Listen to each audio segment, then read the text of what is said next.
This existence मतलब हमारी जीवन isn't about accepting reality कि हाँ ये ऐसा है, ये ऐसा, इसको एक्सेप्ट नहीं करो. You have the power to create a reality. ये पावरफुल लाइन है.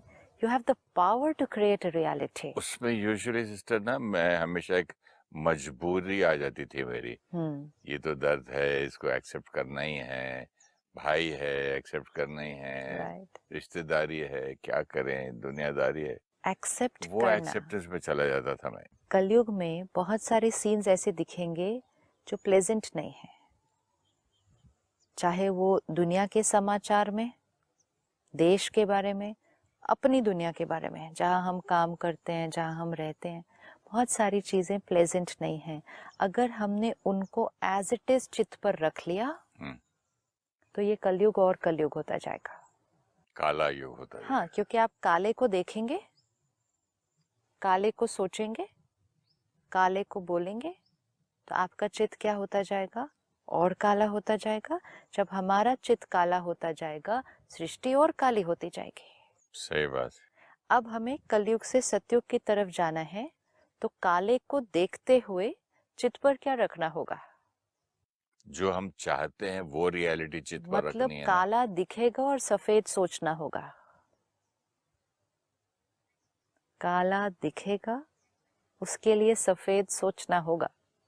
जब हम सफेद सोचेंगे तो सफेद वाइब्रेशन जाएगी, वो जो काला है वो क्या होता जाएगा?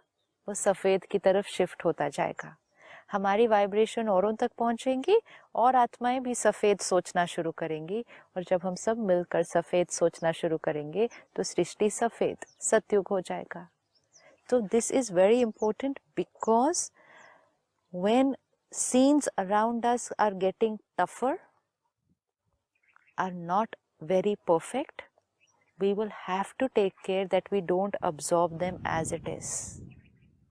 हमने कुछ दिन पहले यही बात डिस्कस की थी कि इंफॉर्मेशन हमारे पास बहुत ज़्यादा अभी आ रही है. वो इंफॉर्मेशन रियलिटी है. If you accept reality as it is, आपने पिछले कुछ एपिसोड्स में कहा किसी ने कुछ सुनाया, वो रियलिटी है और मैंने भी उसको फिर वैसे ही रिपीट कर दिया. तो हमने क्या कर दिया? Accept reality as it is. बीमारी है, हमने एक्सेप्ट कर लिया. मन दुखी है, हमारे संस्कार बहुत सारे दूसरी तरह के हैं, हमने उनको एक्सेप्ट कर लिया. हमारे रिश्ते में प्रॉब्लम है, हमने उसको एक्सेप्ट कर लिया. हियर एक्सेप्टेंस मीन्स कि वो जैसा है हमने उसको एक्सेप्ट करके उसको वैसा ही स्वीकार कर लिया कि हाँ ये तो ऐसा है, सेहत तो मेरी ऐसी है, संस्कार तो मेरा ये है, रिश्ता तो मेरा ऐसा है, बच्चा मेरा ऐसा है, बच्चे का मेरा काम ठीक नहीं हो रहा है. ये एक एक लाइन हम क्या कर रहे हैं? रियलिटी जैसी है उसको वैसे ही एक्सेप्ट कर रहे हैं. जैसे ही हमने रियलिटी को एज इट इज एक्सेप्ट कर लिया, हमने वाइब्रेशन भी वो वाली क्रिएट कर दी, तो रियलिटी और वैसी बनती जाएगी. राइट? और बनती जाएगी. अब उसने कहा you have the power to create a reality of your choice.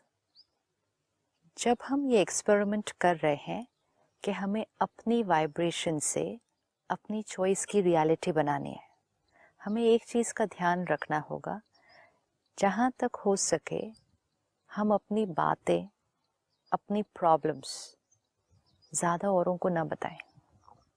ये भी परहेज है.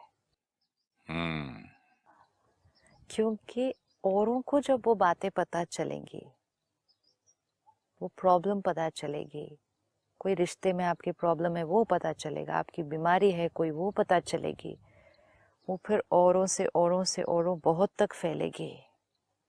और अगर बहुत सारे लोग, कुछ आप एक दो के साथ बात कर रहे हैं, दैट इज डिफरेंट. एंड अगर एक दो के साथ भी आप सोल्यूशन ओरिएंटेड बात कर रहे हैं और आप जानते हैं कि वो आपके लिए एक अच्छी थॉट क्रिएट करेंगे, share it with those people. लेकिन सिर्फ टॉकिंग अबाउट प्रॉब्लम्स,